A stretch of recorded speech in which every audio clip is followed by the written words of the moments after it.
मेरी कहानी की शुरुआत तब हुई जब एक रेडिएंट मल्टी आइड डिवाइन बीइंग मेरे सामने खड़ा होकर रिग्रेट एक्सप्रेस कर रहा था कि उसने एक्सीडेंटली मेरी डेथ कर दी। मैं बस उसे डेडपैन एक्सप्रेशन के साथ देख रहा था, क्योंकि ऑनेस्टली अब रिएक्ट करने की भी एनर्जी नहीं बची थी। मैंने अपनी फेट एक्सेप्ट कर ली, लेकिन उससे एक सिंपल रिक्वेस्ट की कि मेरी नेक्स्ट लाइफ बस शांत, इजी और टेंशन फ्री होनी चाहिए। तभी पूरा एनवायरनमेंट अचानक बदल गया और मेरे सामने एक ब्रेथ टेकिंग फैंटेसी वर्ल्ड खुल गया। चारों तरफ वाइब्रेंट ग्रीन मेडोज फैले हुए थे, एक वाइंडिंग रिवर दूर तक बह रही थी और होराइजन पर एक बड़ा सिटी दिखाई दे रहा था। सबसे इंसेन चीज थी आसमान में तैरते हुए मैसिव फ्लोटिंग आइलैंड, जिनसे वाटरफॉल्स नीचे गिर रही थी। मैं उस मैजिकल वर्ल्ड के बीच खड़ा था, लेकिन इतनी एक्स्ट्रॉर्डनरी सीनरी के बावजूद भी मेरे फेस पर वही एग्जॉस्टेड और अनइम्प्रेस्ड लुक था। आंखों के नीचे डार्क सर्कल्स थे और गाल पर धूल का धब्बा लगा हुआ था।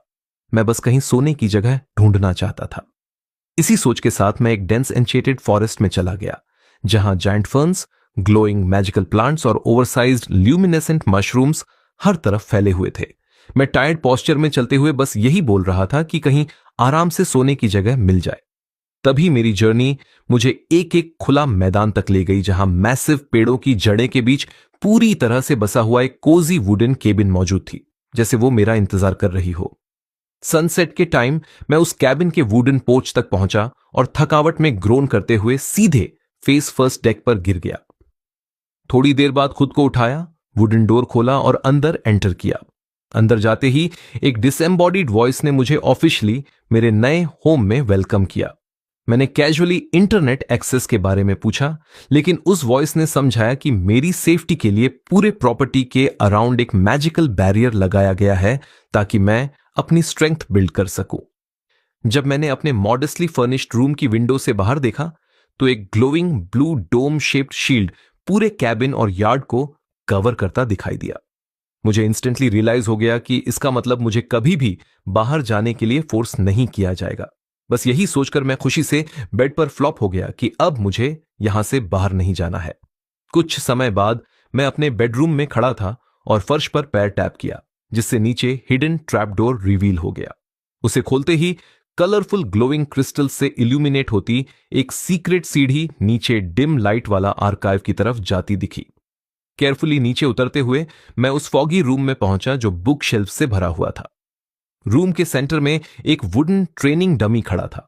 मैंने उसके आर्म को पोक किया और अचानक वो अपने वुडन लिम्स को रैपिडली स्पिन करने लगा, फिर रुककर अपने कार्व्ड स्माइली फेस को दिखाने लगा। उसकी सडन मूवमेंट पर मैं इरिटेट हो गया और तभी उसकी carved eyes menacing red colour में ग्लो करने लगी। उसने अपना आर्म एक्सटेंड करके मुझे चैलेंज किया, तो मैंने भी अपना हाथ उठाकर पाल्म में एक छोटी ब्लू फ्लेम कॉन्जर कर ली। लेकिन वो टाइनी फ्लेम अचानक एक्सप्लोड होकर एक massive overpowering blue magical blast में बदल गई और रियलाइज किया कि मैंने जरूरत से कहीं ज्यादा पावर यूज कर दी। ग्राउंड पर पड़े डमी के स्कोर्च्ड हेड के रिमेन्स अब भी अपनी कार्व्ड स्माइल मेंटेन किए हुए थे। तभी वो जला हुआ हेड अचानक बोलने लगा और मेरे फॉर्म को पूरा कचरा बताते हुए टॉन्ट करने लगा कि एक गिले नूडल में भी मुझसे ज्यादा डिसिप्लिन है। मैं अनॉयड होकर उसे समझाने लगा कि ये कोई डोजो नहीं बल्कि बस बेसमेंट है, लेकिन तभी उसने मैजिकली अपनी पूरी बॉडी रीजनरेट कर ली और वियर्ड डांस मूव करने लगा।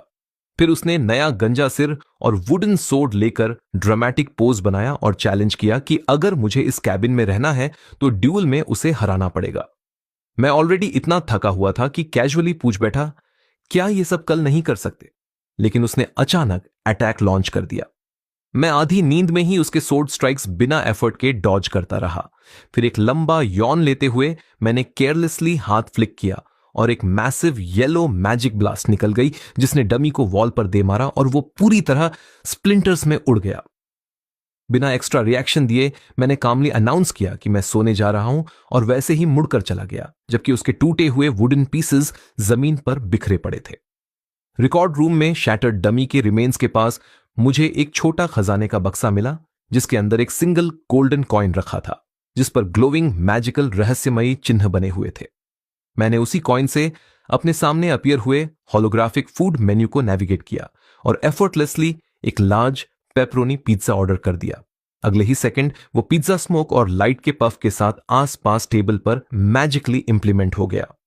हॉट पिज्जा का एक स्लाइस एंजॉय करने के बाद मैं वुडन स्टेयर्स चढ़कर वापस अपने बेडरूम में गया, जहां बड़ी विंडो के बाहर शांत स्नोवी पाइन फॉरेस्ट दिखाई दे रहा था। मैं पूरी तरह एग्जॉस्टेड होकर फेस फर्स्ट अपने प्लश वाइट बेड पर गिर गया और राहत भरी साई छोड़ते हुए फाइनली रात के लिए सेटल हो गया। बाहर से कैबिन अब भी उस मैसिव ब्लू मैजिकल डोम की एब्सोल्यूट प्रोटेक्शन में पीसफुली खड़ा दिखाई दे रहा था। फिर पूरे 5 साल का टाइम स्किप हुआ। मैं अपने बेड पर आराम से गहरी नींद में सो रहा था।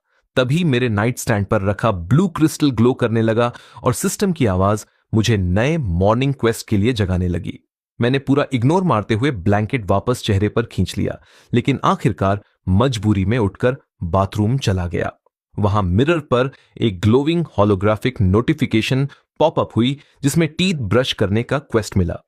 उसे देखकर मैं इस बोरिंग लेजेंडरी हीरो जर्नी को सार्कास्टिक तरीके से रोस्ट करने लगा। जैसे ही मैंने ब्रशिंग कंप्लीट की, क्वेस्ट कंप्लीटेड का टैग दिखाई दिया और सिंक के ऊपर एक छोटा मैजिकल ट्रेजर चेस्ट स्पॉन हो गया। चेस्ट ओपन करते ही उसके अंदर से डार्क स्लिपर्स का एक पेयर निकला। मैंने उन्हें फ्लोर पर रखा तो उनके चारों तरफ एक glowing blue magic circle activate हो गया। मैं कैजुअली बैठकर उन ग्लोविंग स्लिपर्स को पहनने लगा और अंदर ही अंदर खुश हो रहा था कि कम से कम इस बार रिवॉर्ड काफी ज्यादा कंफी और रिलैक्सिंग था। मैं आगे चल के आया। हर कदम के साथ मेरे पैर के नीचे glowing blue magic circle appear होता। मैंने अपने सामने floating glowing digital menu pull up किया और कैजुअली पैनकेक्स और बेकन की पिक्चर्स पर टैप कर दिया।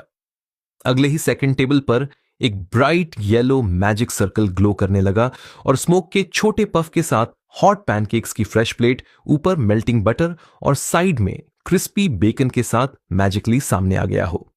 मैं पूरी तरह थका हुआ आखिरकार रिलीफ के साथ चेयर पर बैठ गया, क्लियरली इतना टायर्ड कि बस ऐसा मील मिलने से खुश था जिसे बनाने के लिए मुझे खुद खड़ा नहीं रहना पड़ा।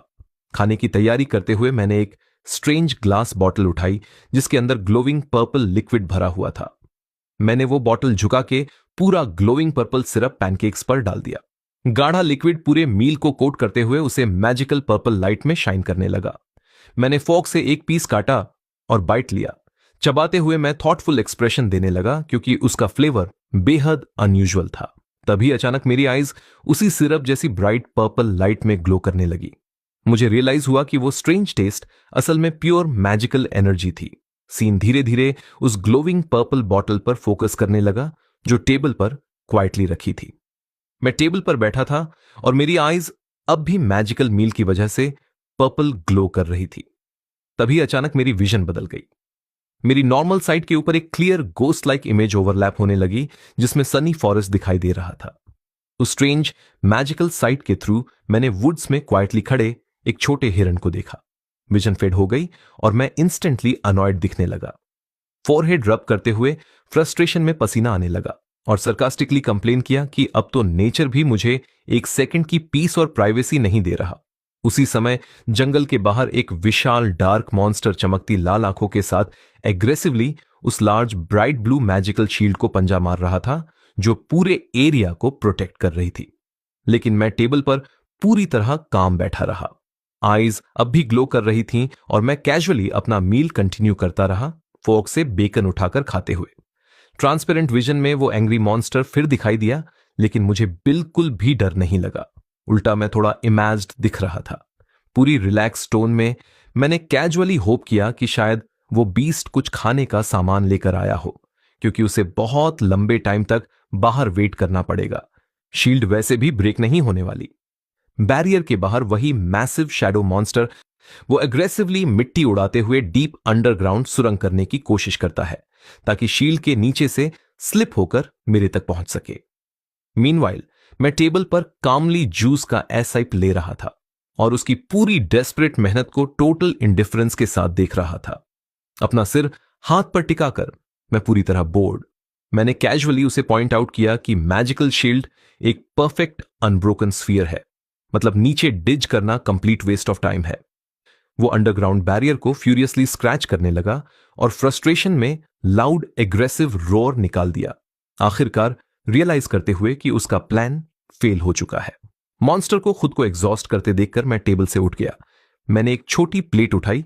बिल्कुल जीरो फियर दिखाते हुए मैंने प्लेट उसकी तरफ होल्ड कर दी। उसकी डेस्परेट एनर्जी देखकर मैंने कामली कहा कि इतनी मेहनत के बाद वो श्योरली स्टार्विंग होगा।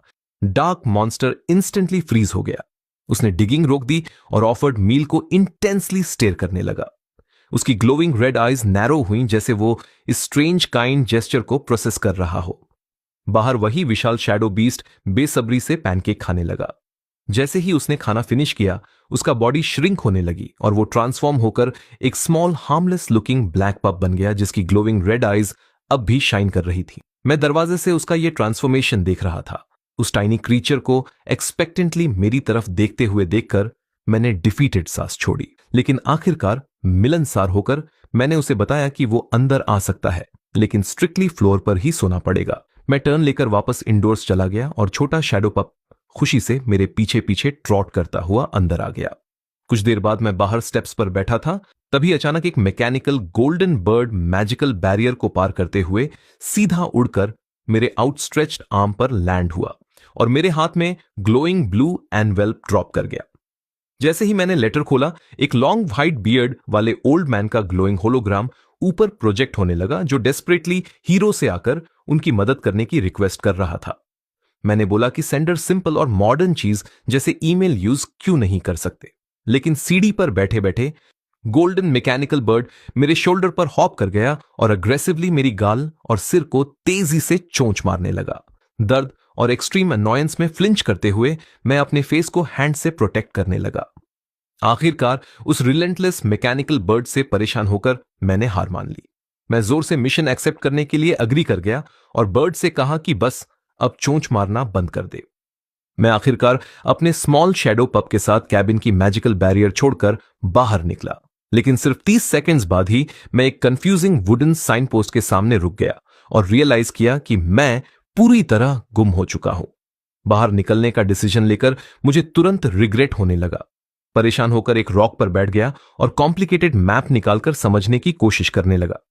तभी अंधेरे रास्ते की तरफ से ग्रे क्लोक पहने एक स्ट्रेंजर अचानक मेरी तरफ आने लगा। उसके हाथ में एक पीस ऑफ क्लॉथ था और उसने उसे आगे बढ़ाते हुए कहा कि अगर मुझे सरवाइव करना है तो उसके साथ चलना होगा।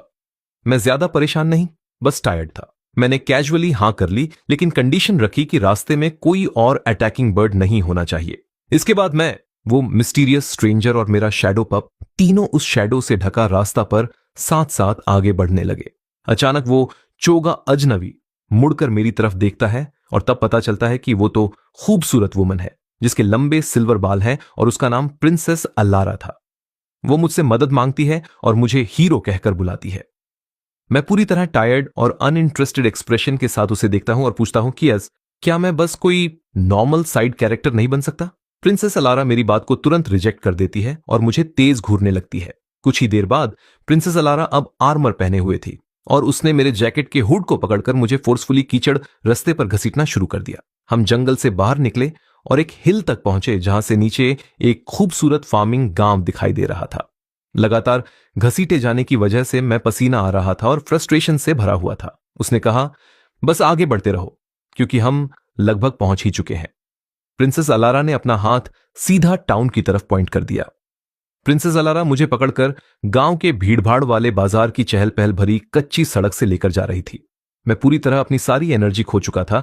तभी अचानक मेरी नजर एक शॉप के बाहर लटके लकड़ी के साइनबोर्ड पर पड़ी जिस पर स्लिपिंग मून लिखा था। अपनी आलसी आदत को पूरी तरह अपनाते हुए मैंने कैजुअली बोला, आखिरकार मुझे वही मिल गया जिसकी मुझे जरूरत थी, और हां, अगले 100 साल तक मुझे जगाने की कोशिश मत करना। इतना कहकर मैं सीधे उस हल्की रोशनी वाले सराय के अंदर चला गया, आसपास मौजूद लोगों को पूरी तरह इग्नोर करते हुए। लेकिन मेरी शांति ज्यादा देर नहीं टिक सकी।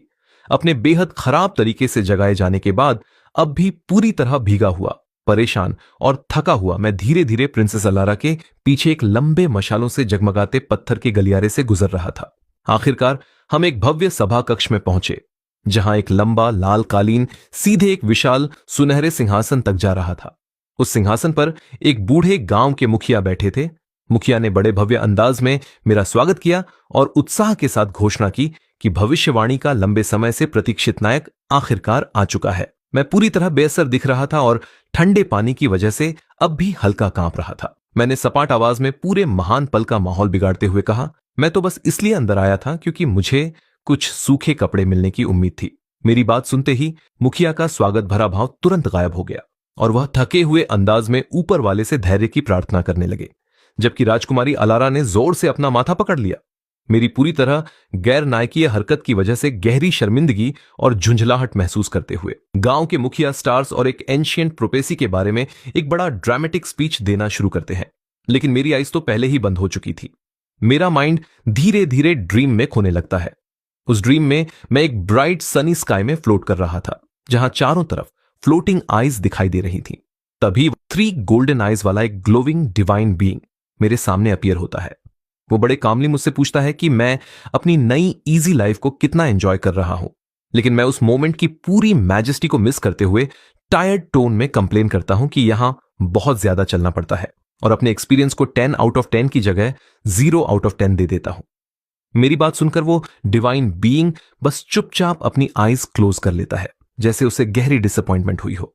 अचानक एक जोरदार थप्पड़ मुझे वापस रियलिटी में खींच लाता है। मैं जागता हूं तो मेरी गाल पर एक ब्राइट रेड हैंडप्रिंट बना हुआ था और मेरे सामने प्रिंसेस अलारा खड़ी थी। उसका फेस प्योर गुस्से से पूरी तरह लाल हो चुका था और वो मुझ पर फ्यूरियस होकर चिल्ला रही थी कि मैं बूढ़े के इंपॉर्टेंट स्पीच के दौरान कैसे सो गया। मैं अब भी आधी नींद में था और उसके गुस्से से बिल्कुल अनफेज्ड दिखाई दे रहा था। अपना गाल रब करते हुए मैं कैजुअली मटर करता हूं कि वो मेरे ड्रीम वाले गॉड से कहीं ज्यादा लाउड है। मेरी ये बात सुनते ही प्रिंसेस अलारा शीयर डिसबिलीफ में और भी जोर से चिल्लाने करने लगती है। प्रिंसेस अलारा पूरी तरह लाल फेस के साथ मुझ पर लगातार चिल्ला रही थी, जबकि एल्डर अपने सिंहासन पर बैठा सब देख रहा था। उसकी शाउटिंग से बिल्कुल परेशान होकर मैंने कैजुअली अपना हैंड उठाया और एक ग्लोविंग ब्लू मैजिकल शील्ड उसके सिर के चारों तरफ फॉर्म कर दी, जिसने उसकी पूरी वॉइस को इंस्टेंटली अंदर ट्रैप कर दिया। अब उसका माउथ तो बबल के अंदर लगातार एंग्री येल्स कर रहा था, लेकिन बाहर पूरी साइलेंस थी। यह देखकर मैंने रिलीफ की एक छोटी साई ली और कैजुअली कहा कि अब काफी बेटर लग रहा है। इसके बाद मैं वापस बूढ़े की तरफ मुड़ा और फिर से सूखे कपड़े के बारे में पूछने लगा। मैंने फिंगर्स स्नैप की और प्रिंसेस अलारा के सिर के अराउंड बना मैजिकल ब्लू बबल तुरंत ब्रेक हो गया, लेकिन बबल टूटते ही साइलेंस भी खत्म हो गई, क्योंकि वो पहले से भी ज्यादा एंगर के साथ फिर से चिल्लाने लगी।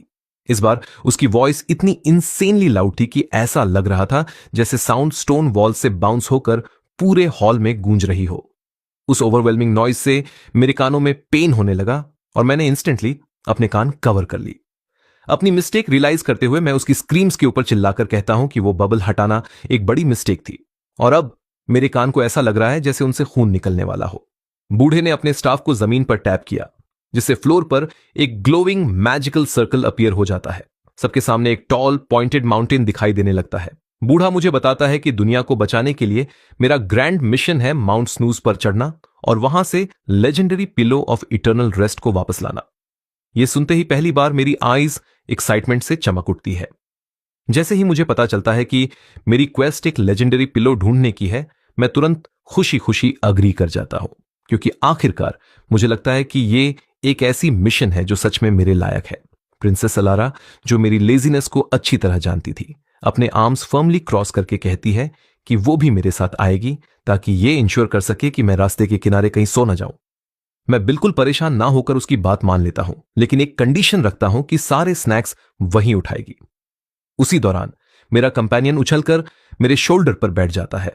इसके बाद मैं, प्रिंसेस अलारा और मेरा कंपेनियन तीनों साथ में कासल के दरवाजे से बाहर निकलते हैं। तारों से भरा आसमान हमारे ऊपर फैला हुआ था और हम दूर दिखाई दे रहे माउंटेन के डार्क परछाई की तरफ अपनी जर्नी शुरू कर देते हैं। अपनी स्वभाव के अकॉर्डिंग मैं ज्यादा दूर तक पहुंच ही नहीं पाया। सिर्फ थोड़ी देर चलने के बाद ही पथरीली ग्राउंड पर गहरी नींद में सो चुका था। प्रिंसेस अलारा स्नैक्स वाला बैग पकड़े मेरे ऊपर खड़ी थी और गुस्से में मुझे उठने के लिए जोर जोर से चिल्ला रही थी। वो पूरी तरह फ्रस्ट्रेटेड थी, क्योंकि हमें चलते हुए अभी सिर्फ 10 मिनट ही हुए थे। मैं मुश्किल से एक आंख खोलता हूं और अपनी इस इंस्टेंट नैप को लेजिली डिफेंड करते हुए बुदबुदाता हूं, क्वांटिटी से ज्यादा क्वालिटी मैटर करती है। मेरी बात सुनकर उसकी आई ट्विच करने लगती है और उसका फेस पूरा गुस्से से लाल हो जाता है। आखिरकार मुझे चलाने की कोशिश छोड़कर वो सीधे मेरे जैकेट को पकड़ लेती है और पूरी बॉडी को अपने शोल्डर पर उठा लेती है। अब मैं और मेरा कंपेनियन दोनों ही आराम से उसकी पीठ पर लटके हुए थे, जबकि वो अकेले ही उस खड़ी स्नो लाइन्ड पहाड़ी रास्ते पर चढ़ना शुरू कर देती है। मैं पूरी तरह अपसाइड डाउन लटका हुआ और दुनिया की किसी चीज की परवाह किए बिना कैजुअली उसे फ्री राइड के लिए थैंक्स कह देता हूं।